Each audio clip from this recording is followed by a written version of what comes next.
Hello students, মই Prachurya sir আৰু মোৰ লগত আছে কপিল ছাৰ। তো তোমালোকক সকলোকে Jnv ইউটিউব চেনেলত বহুত স্বাগতম জনাইছো।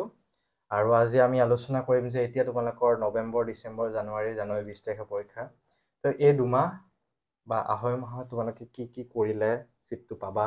বা কেনেকৈ পঢ়িবা, তোমালোকে কেনেকৈ প্ৰস্তুতি কৰিবা, গোটেইখিনি বস্তু আমি আলোচনা কৰিম এই ভিডিঅ'টোত।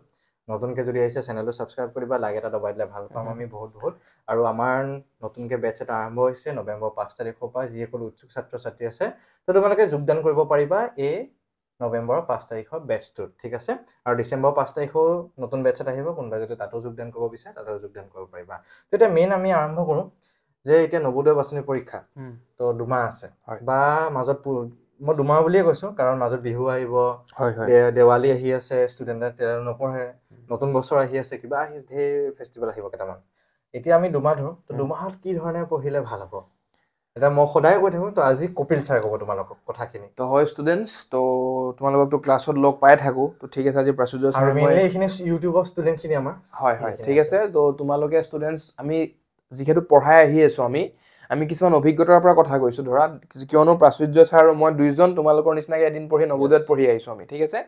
প্ৰথম কথা হ'ল কি, কষ্টটো তোমালোকে কৰিব লাগিব ষ্টুডেণ্টছ, কাৰণ তোমালোকে কিছুমানে হয়তো পঢ়িছা আৰু তোমালোকৰ এতিয়া স্কুলিঙো চলি আছে। তো স্কুলিং কৰি আহি মেলি তোমালোকে অকণমান ৰেষ্ট কৰি মেলি পঢ়াটো তোমালোকে যিমানখিনি দিব লাগে হয়তো সিমানখিনি দিব পৰা নাই মানে। আৰু যদিও পাৰিছা তোমালোকে অকণমান ভাগৰি গৈছা বা যিমানখিনি কনচেনট্ৰেশ্যন লৈ তোমালোকে পঢ়িব লাগে হয়তো সিমানখিনি দিব পৰা নাই। ঠিক সেইটোৰ কাৰণে তোমালোকে অকণমান চেষ্টাটো বেলেগ ধৰণে কৰিব লাগিব। আমি কি কওঁ, তোমালোকে স্কুল কমপ্লিটলি এৰিব নালাগে, কিন্তু কেতিয়াবা কি কৰিবা, তোমালোকে শনিবাৰ বা কোনোবা এটা সপ্তাহত এটা দিন তোমালোকে মিছ কৰিবলৈ চেষ্টা কৰিবা। এইটো মানে তোমালোকক স্কুলটো মিছ কৰিবলৈ এইটো কাৰণেহে কৈছোঁ আমি, কিয়নো তোমালোকৰ এই 2 মাহটো বহুত ক্ৰুচিয়েল হয়, বহুত ইম্পৰ্টেণ্ট সময় হয়, ঠিক আছে। বহুত ইম্পৰ্টেণ্ট সময় হয়। তোমালোকে এই বাকীখিনি টাইমত যিমানখিনি পঢ়িলা সেইটো মানে মেটাৰে নকৰে, কোনো কথাই নহয় মানে। তোমালোকে আগত যিমানখিনি পঢ়িছিলা, কিন্তু সেইখিনি বস্তু যদি তোমালোকে এতিয়া ৰিভিজন নকৰা বা যিখিনি ষ্টুডেণ্টে ষ্টাৰ্ট কৰিছা এতিয়া যিখিনি আগৰ পৰা পঢ়ি আছা, তোমালোকে প্ৰথম যিখিনি ষ্টুডেণ্টছ আমাৰ লগত জুলাইৰ পৰা আছিলা, সেইখিনি ষ্টুডেণ্টে যিখিনি জুলাইত পঢ়িছিলা এইখিনি এতিয়া তোমালোকে পাহৰি গৈছা, তোমালোকৰ সেইখিনি বস্তু মনত নাই, ঠিক আছে। সেইখিনি বস্তু তোমালোকে বৰ্তমান পঢ়ি থকাখিনিৰ লগত ৰিভাইজ কৰিব লাগিব আগৰখিনি, ঠিক আছে। আৰু যিখিনি ষ্টুডেণ্টছ আমাৰ লাহে লাহে নতুন আহিছা, তোমালোকে মানে তেওঁলোকতকৈ অলপ বেছিকৈ কষ্ট কৰিব লাগিব, কাৰণ তোমালোকে ধৰা অকণমান বস্তুখিনি অকণমান স্পীডত পঢ়িব লাগিব। স্পীডত ইন দ্য চেন্স তোমালোকে কিবা এটা বস্তু এৰি থৈও যাব নোৱাৰা, সেইটো লৈও যাব লাগিব। কিন্তু পঢ়োঁতে কি কৰিব লাগিব, অকণমান স্পষ্টকৈ পঢ়িব লাগিব, কনচেপচুৱেলি পঢ়িব লাগিব। মানে এনেকুৱা নহয় যে বস্তু এটা তোমালোকে বুজি পোৱা নাই এৰি দিছা তাক, সেইটো নহয়। বস্তুটো তোমালোকে বুজি পোৱা নাই, চেষ্টা কৰি কম টাইমত তোমালোকে 100% এফৰ্ট লগাই কষ্ট কৰি চেষ্টা কৰি বুজি লৈ সেইটোকো লগত লৈ যাব লাগিব। কাৰণ পৰীক্ষাত সাধাৰণতে আমি কি দেখোঁ, যিটো বস্তু টান পাই আমি এৰি যাওঁ, প্ৰশ্ন সেইটোৰ পৰাই কিন্তু আহে মানে। ঠিক সেইটো ধৰণৰ কথা মানে। সেইটো বস্তু এতিয়ালৈ যিসকলে প্ৰস্তুতি কৰা নাই সেইসকল ষ্টুডেণ্টক কিন্তু একেবাৰে জোৰদাৰ মানে গাড়ী তেল চেল ভৰাই স্পীড দিবলৈ লাগি গৈছে। আৰু যিসকলে আগৰ পৰা পঢ়ি আছা, আজিৰ পৰা 2 মাহ, 1 মাহ, 3 মাহৰ পৰা পঢ়ি আছা, সেইসকলেও কিন্তু গাড়ী দৌৰাব ষ্টাৰ্ট কৰিব হৈ গৈছে তোমালোকৰ। তো এইকেইদিন ৰিভিজন, আগৰ যিখিনি বস্তু সেই বস্তুখিনিকে তোমালোকে কৰা, ৰিভিজনটো বহুত বেছিকৈ কৰিব লাগিব। মেইন বিশেষকৈ মেথছখিনি, হয়, মানসিক দক্ষতা ষ্টুডেণ্টে সাধাৰণতে আধা ঘণ্টাকৈ ডেইলি প্ৰেক্টিছ কৰিব লাগিব। হয় হয়, অসমীয়াখিনিও আধা ঘণ্টাকৈ প্ৰেক্টিছ কৰিলে পাৰা দেখা যায়। মানে অসমীয়া হওক, মানসিক দক্ষতা হয়, এই দুটা বস্তু অংকতকৈ যদিও ইজি হয়, অলপ সহজ হয়, কিন্তু তোমালোকে প্ৰেক্টিছটো এৰি দিব নোৱাৰিবা। যদি তোমালোকে কেনেবাকৈ মানসিক দক্ষতা আৰু অসমীয়া প্ৰেক্টিছটো এৰি দিয়া, তোমালোকে এটা হেম্পাৰ হৈ যাব পৰীক্ষাত গৈ, মানে তোমালোকে টান পাবা, নাৰ্ভাছনেছ এটা আহি যাব। কাৰণ তোমালোকৰ সমাৰ্থক শব্দ বা বিপৰীত শব্দৰ নিচিনা কিছুমান প্ৰত্যেকটো অনুচ্ছেদত, প্ৰত্যেকটো পেৰেগ্ৰাফৰ তোমালোকে এটা পেৰেগ্ৰাফত পাবা যে এই পেৰেগ্ৰাফটোৰ কাৰণে এটা সুন্দৰ নামাকৰণ কৰা, মানে এটা নাম দিবলৈ তোমালোকক দিব। কেতিয়াবা কি সুধিব তোমালোকক, উক্ত পেৰেগ্ৰাফটোৰ পৰা এটা সমাৰ্থক শব্দ দিব, সেই শব্দটোৰ বিপৰীত শব্দ সুধিব বা সমাৰ্থক শব্দ সুধিব। তো সেই বস্তুখিনি তোমালোকে প্ৰেক্টিছ নকৰিলে কোনটো কি আছিলে সেইখিনি বস্তু পাহৰি যাবা, ঠিক আছে। আৰু মানসিক দক্ষতা তোমালোকে যদি প্ৰেক্টিছ নকৰা, তেতিয়া কি হ'ব, তোমালোকৰ প্ৰেক্টিছ নকৰিলে তোমালোকৰ স্পীড নাহিব, খেলি মেলিটো লাগিব, লগত তোমালোকৰ স্পীড নাহিব। তুমি যদি এটা প্ৰশ্ন যদি 1.5 মিনিট 2 মিনিটকৈ লগোৱা, তুমি আউট অফ ট্ৰেক হৈ যাবা, তুমি চিটটোৰ পৰা বঞ্চিত তেতিয়াই হৈ যাবা। তুমি মানসিক দক্ষতাখিনি শুদ্ধকৈ কম সময়ত কৰিব পাৰিব লাগিব, অসমীয়াখিনি শুদ্ধকৈ কম সময়ত কৰিব লাগিব, তেতিয়াহে তুমি 1 ঘণ্টা 10 মিনিট সময় বা 50 মিনিট সময় অংকত দিব পাৰিবা। আৰু অংকত কিন্তু তোমালোকে 1 ঘণ্টা 10 মিনিট 15 মিনিট দিব লাগিবই, নহ'লে অংক কৰিবই নোৱাৰিবা। OMR চিট তোমালোকৰ এতিয়া OMR sheet তোমালোকৰ উত্তৰখিনি হ'ব OMR sheet তোমালোকে প্ৰিন্ট কৰি আনিবা সকলোৱে গম পালানে সকলোৱে OMR sheet কাগজত প্ৰিন্ট কৰি ল'ব পাৰিবা আৰু OMR sheet খন সাংঘাতিক প্ৰেক্টিছ কৰিব লাগিব গোটেই গোলখিনি তোমালোকে ভৰাই ভৰাই পুৰা প্ৰেক্টিছ কৰিব লাগিব OMR sheet খন পৰীক্ষাত কিন্তু তোমালোকে সময় লগালে নহব OMR sheet খনত যদি অলপমান ভুল কৰি দিছা পৰীক্ষাত গোটেইখিনি ভুল হ'ব সেই কাৰণে OMR sheet খন সঘনাই এতিয়া 40 খন 50 খন OMR sheet কাগজত উলিয়াই লবা উলিয়াই লৈ গোটেইখন গোল গোল কৰি কৰি প্ৰেক্টিছ কৰিবা প্ৰেক্টিছ কৰিব লাগিব সদায় এখন এখন OMR sheet প্ৰেক্টিছ কৰিবা নহলে পৰীক্ষাত হেখন পুৰা সব খেলিমেলি লাগিব তোমালোকৰ হয় মানে কি হ'ব কথাটো তোমালোকে প্ৰেক্টিছ এনেকৈ কৰিব লাগিব তোমালোকে ধৰা OMR sheet খন যদি এটা প্ৰশ্ন গোটেই ওপৰৰ পৰা কৰি আহোঁতে এটা যদি ভুল কৰি দিছা তলৰ প্ৰশ্নখিনি গোটেইখিনি অটোমেটিক্যালি ভুল হৈ যাব যদি তোমালোকে শুদ্ধকে কৰিছা OMR sheet খনত তোমালোকৰ ভুল হোৱা দেখা যাব হেতু কাৰণে আমি প্ৰাচুৰ্য ছাৰে মই ক্লাছত এদিন তোমালোকক দেখাইছিলো যে OMR sheet কেনেকৈ কৰিব লাগিব বা পৰীক্ষাৰ আৰু অলপ ওচৰ চাপিলে আমি আকৌ তোমালোকক দেখাম কেনেকৈ কি কৰিব লাগিব কিন্তু OMR sheet তোমালোকে এতিয়াৰ পৰা প্ৰেক্টিছ কৰিবা এনেই কৰিবা তোমালোকে পঢ়ি আজি কাৰণে ধৰা তোমালোকে 2 ঘণ্টা অংক পঢ়িলা 1 ঘণ্টা মানসিক দক্ষতা কৰিলা 1 ঘণ্টা অসমীয়া পঢ়িলা তুমি ভাবিছা আজি মোৰ পঢ়া হৈ গৈছে তাৰ পিছত তোমালোকে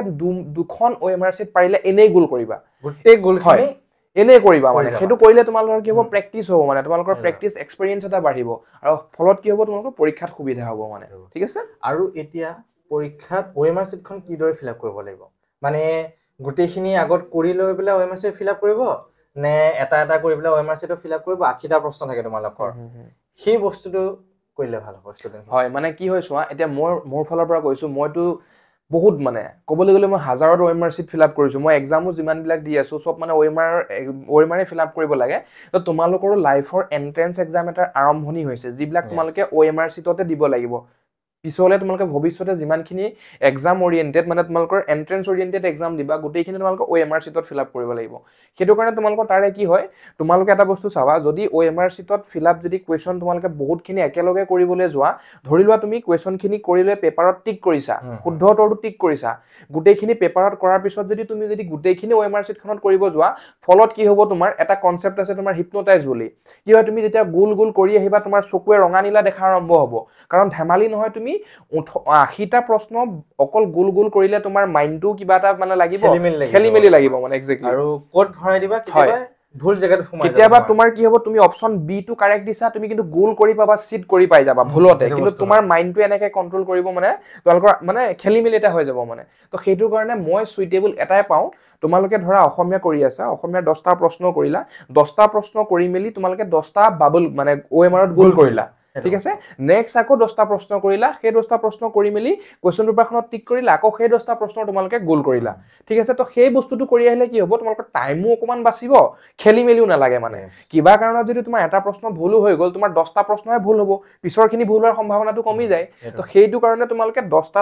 সেইটো মানে তোমালোকৰ কথা তোমালোকে সেইটো বস্তু সাধাৰণতে কি হয় 10টা কি কৰিলে সুবিধা হয় এটা কি হয় ফাৰ্স্ট আহতে মেন্টাল লেভেল দি কৰিলে 10টা মেন্টাল লেভেল দি হয় আকৌ তাতে OMRত গোল কৰিব টিক মাৰ্ক কৰিলে মানে প্ৰশ্নকাকতখন টিক মাৰ্ক কৰিলে তাৰপিছত OMRত আকৌ 10টা গোল কৰিলে তাৰপিছত আকৌ টিক মাৰ্ক কৰিলে আকৌ 10টা তেনেকে তোমালোকে মানসিক দক্ষতাটো 4বাৰ কৰিব মানে OMR sheetত আৰু 10টাকে তাৰপিছত তোমালোকে প্ৰথম মানসিক দক্ষতা কৰিলা তাৰপিছত অসমীয়াত গলা অসমীয়াত 20টা প্ৰশ্ন আহিলে প্ৰথম 10টা কৰিলা হেতু তাৰপিছত আকৌ প্ৰশ্নখিনি চাই পেলাই আনসাৰখিনি উলিয়ালা আকৌ 10টা OMR sheetত ফিলআপ কৰিলা তাৰপিছত অংক গলা অংকত কি কৰিবা এতিয়া যিখিনি পাৰা সেই বস্তুখিনি আগত কৰিলে সুবিধা হয় তোমাৰ তো যিখিনি নোৱাৰা সেইকেইটা তুমি প্ৰশ্ন কোৱেশ্চন পেপাৰত কোৱেশ্চনটো গোল কৰি দিবা তুমি যেতে তুমি পিছতকে আকবাৰ চাব পাৰা এতিয়া যেনিবা 20টা প্ৰশ্নৰ ভিতৰত তুমি 12টা প্ৰশ্ন জানা একদম মই পাৰিম এইকেইটা আগত সেইকেইটা কৰিলা কৰি পেলাই সেই 12টা তুমি ফিলআপ কৰিলা আৰু যিকেইটা তোমাৰ লাগিছে অলপ মই চিন্তা কৰিব লাগিব বেছিকে তুমি যদি বেছিকে চিন্তা কৰিব লাগা প্ৰশ্ন 5টা আছে সেইকেইটা তুমি কৰি চালা হৈছে না হয় না চালা তাৰপিছত সেইকেইটা তুমি ফিলআপ কৰিলা আৰু বাকি তুমি যেনিবা 3টা একোৱে নাজানা আগ গুৰি একো নাজানা সেইকেইটাও তুমি OMR sheetত ফিলআপ কৰিবা পৰীক্ষাৰ প্ৰশ্ন খালি কৰি নাহিবা একেবাৰে সেইটোৱে একদম নাহিবা আৰু এটা কথা স্যাৰ কি হৈছে তো তোমালোকে এটা কনসেপ্টটো নাৰাখিবা এটা প্ৰশ্ন কৰি এটা গোল কৰিলা সেইটো বস্তু কেতিয়াও নকৰিবা তোমালোকৰ টাইম বহুত গুচি যাব ষ্টুডেন্টস কাৰণ তুমি চাবা তুমি এটা প্ৰশ্ন কৰিলা সেই প্ৰশ্নটো কৰাৰ পিছত যেতিয়া ওএমআৰখন গোল কৰিব যাবা ন তুমি সময় বহুত যাব মানে তুমি হেতু তুমি গম নোপোৱা কিন্তু মই আমি অভিজ্ঞতাৰ পৰা কৈছো সেই বস্তুটো তোমাৰ টাইম বেছি লয় মানে তো পাৰিলে তোমালোকে সেই বস্তুটো নকৰিবা ঠিক আছে ষ্টুডেন্টস তো ইমানখিনি কথা তেতিয়া হলে সেইটো সিস্টেমত তোমালোকে পৰীক্ষা কৰিলে হ'ল আৰু বাকি আমাৰ ইউটিউব ভিডিওখিনি চাই থাকা আৰু ক্লাছত যদি যোগদান হ'ব বিচাৰা ক্লাছতো আমাৰ গোটেইখিনি বস্তু পঢ়োৱা যায় এটা কি হয় আমাৰ ক্লাছৰ এতিয়া নৱেম্বৰ যেটো বেচ আছে তাত আমাৰ আগতে যদি এটা চ্যাপ্টাৰ আমি 6 দিন পঢ়াইছিলো এতিয়া আমি 3 দিন পঢ়াম কাৰণ সময় নাই বেছি তো সেইকাৰণে তোমালোকে যদি ডিসেম্বৰ লব ভাবি আছা এই নৱেম্বৰ আহিলে ভাল হয় তোমালোকৰ কাৰণে সুবিধা হয় আমিতো ডিসেম্বৰটো গোটেই কোৰ্সটো তোমালোকৰ যিমানখিনি লাগে সব কভাৰ কৰি দিব পাৰিম আমি জানুৱাৰী যদি আহে তেতিয়া বাৰু নহইম আৰু 10 দিন বা 20 দিনৰ তো তেতিয়া মানে তোমালোকৰ মেইন যিখিনি কেনেকৈ পৰীক্ষা দিব লাগে কি কৰিব লাগে ওএমআৰ সেট কেনেকুৱা সেই গোটেইখিনি বস্তু গোটেই এটা স্ট্ৰাকচাৰ তোমালোকক ৰেডি কৰি দিয়া যাব আৰু তো যেনেকৈ সুবিধা হয় তোমালোকে পঢ়া মেইন বস্তু পঢ়িব লাগিব ৰাতিপুৱা 5টা বজাত উঠা 5:30টা বজাৰ পৰা পঢ়া স্কুল যোৱালৈকে 7:30টা মানলৈকে পঢ়া দিনৰ স্কুল গৈ আহা স্কুলৰ পৰা আহি পেলাই তোমালোকে অলপমান খাই বৈ ৰেষ্ট কৰি পেলাই খেলা অলপমান আকৌ 4:30টাৰ পৰা তোমালোকে পঢ়া যদি টিউশন যোৱা বা যদি আমাৰ ক্লাছ কৰা মাজত তোমালোকে আমাৰ ক্লাছ কৰিলে আকৌ তোমালোকে পঢ়া ৰাতি 10টা বজাত টোপনি যোৱা এটালৈ যদি গেম খেলি আছে ইউটিউবত ভিডিও চাই আছে কাৰ্টুন চাই আছে বাহিৰত যদি খেলি আছে ঘূৰি আছে এইবিলাক সব বন্ধ কৰা তোমালোকে সব বন্ধ কৰা তোমালোকে অকল এটাই লক্ষ্য ৰাখা বৰ্ডত এনেকে ওয়ালত লিখি দিয়া তোমালোকে যে ইউনিভাৰ্সিটি মই নবোদয়ত যামে মই নবোদয় পৰীক্ষাটো পাছ কৰিমে মই নবোদয়ত পঢ়িমে 2024ত ক্লাছ 6ত মই নবোদয়ত যামে মনত হেতু ভৰাই দিয়া তোমালোকে 100% তোমালোকে সিটটো পাবাই ষ্টুডেন্টস ঠিক আছে তো মই তোমালোকক আজিলৈকে আমাৰ ক্লাছত ষ্টাৰ্টিংৰ পৰা যিমান বিলাক বেচ আহিছে সিমান বিলাক বেচক মই এক্সাম্পল দিয়া কপিল স্যাৰ মই মানে এটা স্পেসিফিক্যালি এটা এক্সাম্পল দিও সেই এক্সাম্পলটো তোমালোকক উদাহৰণটো দিও মানে ঠিক আছে তো কি হয় তোমালোকে এতিয়া যেহেতু টাইম বহুত ওচৰ চাপিছে আৰু কষ্ট কৰিব লাগিব ঠিক আছে যদি তোমালোকে আগৰ পৰা পঢ়ি টাইমখিনি যদি বেলেগ ধৰণে গৈ আছিল যে লাহে লাহে গৈ আছিল কাছৰ নিচিনা গৈ আছিল এটা তোমালোকে সহাপহুৰ নিচিনা দৌৰিব লাগিব ঠিক আছে ষ্টুডেন্টস আৰু মই উদাহৰণটো কেনেকৈ ধৰণৰ দিও যে তোমালোকে চোৱা গাধও বুজা কঢ়িয়াই আৰু ঘোঁৰায়ো বুজা কঢ়িয়াই গাধ আৰু ঘোঁৰা ডংকি আৰু হৰ্স দুইটাই কষ্ট কৰে দুইটাকে কি কৰে বুজা কঢ়িয়াবলৈ ব্যৱহাৰ কৰে মানুহে ঠিক আছে কিন্তু যেতিয়া গাধ এটাক বুজাৰ দি দিয়া যায় গাধটোক বুজাৰ পিঠিত যেতিয়া দি দিয়া যায় তেতিয়া গাধটোৱে কি কৰে মানে চুপচাপ তললে মূৰ কৰি গৈ থাকে মানে কি জাস্ট তললে মূৰ কৰিব একদম কাকো অশান্তি নকৰে মানে ধৰা আমন জিমনকে ধুনীয়াকে সুন্দৰকে লাহে লাহে গৈ থাকে মানে কিন্তু যেতিয়া মনচন মাৰি পেলাই গৈ থাকে গাধটো যেনেকৈ তোমালোকে চাব এক্স্যাক্টলি তো গাধটোৱে মানে কি কৰে এক্স্যাক্টলি মনচন মাৰি গৈ থাকে কিন্তু যেতিয়া সেইখিনি বোজা এটা ঘোঁৰাক দিয়া যায় ঘোঁৰাটোৱে অনুভৱ নকৰে যে তাৰ পিঠিত বোজা আছে ঘোঁৰাটোৱে এবাৰ তোমাৰ সোঁহাতে চাব এবাৰ বাওঁফালে চাব এবাৰ ওপৰলৈ চাব এবাৰ তললৈ চাব কি ফুৰ্তিত যায় মানে কি এটা মানে তোমাৰ ফুৰ্তি লৈ মনত এটা ফুৰ্তি আনন্দ হৈ যায় মানে কি তোমাৰ ঠিক আছে তোমাৰ কথাটো কি হৈছে এটা পঢ়া বস্তুটো তোমালোকৰ কাৰণে এটা বোজা হয় ঠিক তোমালোকৰ কাৰণে নহয় পৃথিৱীত বোজা সকলোৰ কাৰণে পঢ়া বস্তুটো বোজা আৰু পৃথিৱীত যদি আটাইতকৈ টান কাম আছে পঢ়াটোৱে আছে আৰু যিখিনি ষ্টুডেন্টে ভালকে পঢ়ে সেইখিনি কাৰণে কিন্তু ইজি বস্তু পঢ়াটোৱে পঢ়া বস্তুটো তোমালোকে কেনেকৈ লোৱা সেইটোৰ ওপৰত ডিপেন্ড কৰে ঠিক আছে এটা মোৰ কথাটো হৈছে কি আমি সাধুটোৰ লগত ৰিলেট কৰিছো যে ঘোঁৰায়ো বুজা কঢ়িয়ালে আৰু গাধই বুজা কঢ়িয়ালে ঘোঁৰাইটো আৰামত ইফাল সিফাল চাই ফূৰ্তিত কঢ়িয়ালে আৰু গাধটোৱে তললৈ চাই একদম মানে মনচন মাৰি তেনেকৈ গৈছে কিন্তু তোমালোকে কি হ'ব লাগিব সেই ঘোঁৰা কষ্টটো আলটিমেটলি ঘোঁৰায়ো কৰিলে গাধয়ো কৰিলে কিন্তু তোমালোকে কষ্টটো কেনেকৈ কৰিব লাগিব ঘোঁৰাৰ নিচিনা কৰিব লাগিব মানে ফূৰ্তিত কৰিব লাগিব পঢ়াৰখিনি তোমালোকে যদি বুজা নিচিনাকৈ লৈ যদি মনচন মাৰি থাকা তোমালোকে নহ'ব কেতিয়াও চিট নোলায় এনজয় কৰিব লাগিব পঢ়াটোত যে তোমালোকে আজি 10টা অংক কৰিছা 10টাৰ ভিতৰত 9টা শুদ্ধ কৰিছা কালি টাৰ্গেট থাকিব কালি তুমি 15টা অংক কৰিবা 15টাই শুদ্ধ কৰিব পাৰিব লাগিব পৰহিলে টাৰ্গেট থাকিব তুমি 20টা অংক কৰিবা 20টাই শুদ্ধ কৰিব লাগিব ঠিক আছে তো সেইটো স্পিৰিট হ'ব লাগিব তো সেইটো কাৰণে মই উদাহৰণটো দিলো তোমালোকে হোপছো বুজি পাইছে কথাখিনি ফুৰ্তিত এনজয় কৰা পঢ়িব লাগিব এনজয় কৰা তোমালোকে অকল এই দুমাহ ভালকে পঢ়া নবোদয়ত যোৱাৰ পিছত তোমাৰ মাও নকয় পঢ় দেউতাও নকয় বায়েও নকয় দাদাও নকয় ঘৰৰ ওচৰৰ মানুহ তোমাক পঢ় খালি নবোদয়ত যোৱাৰ পিছত তোমাৰ লগৰ যেতিয়া কাষৰ দৰে পঢ়িব তোমাৰ নিজে পঢ়া জোচটো আহি যাব সেই বস্তুটো সেই অনুভৱটো বেলেগে সেই বস্তুটো আমি ফিল কৰিছো তোমালোকে নবোদয়ত যোৱাৰ পিছত গম পাবা ঠিক আছে ষ্টুডেন্টস ঘোঁৰা নিচিনাকে দৌৰিব লাগিব এনজয় কৰিব লাগিব পঢ়িব লাগিব ৰাতিপুৱা সোনকালে উঠা ৰাতি সোনকালে শুৱা মোবাইল গেম খেলা বন্ধ কৰা ইউটিউব চোৱা বন্ধ কৰা ভালকে পঢ়া ঠিক আছে আমি ভিডিওটো ইয়াতে সামৰি মাৰিছো তো কপিল স্যাৰে মাজে মাজে তোমালোকক অলপমান উদাহৰণ বিলাক দি থাকিব নিশ্চয় কি গাধৰ নিচিনা মই আৰু উদাহৰণ লৈ আহিম এনেকুৱা ধৰণৰ বহুত উদাহৰণ আছে লৈ আহিম তোমালোকলে ঠিক আছে আমি ইয়াতে সামৰি মাৰিছো ধন্যবাদ সকলোকে চেনেলটো সাবস্ক্ৰাইব কৰি দিবা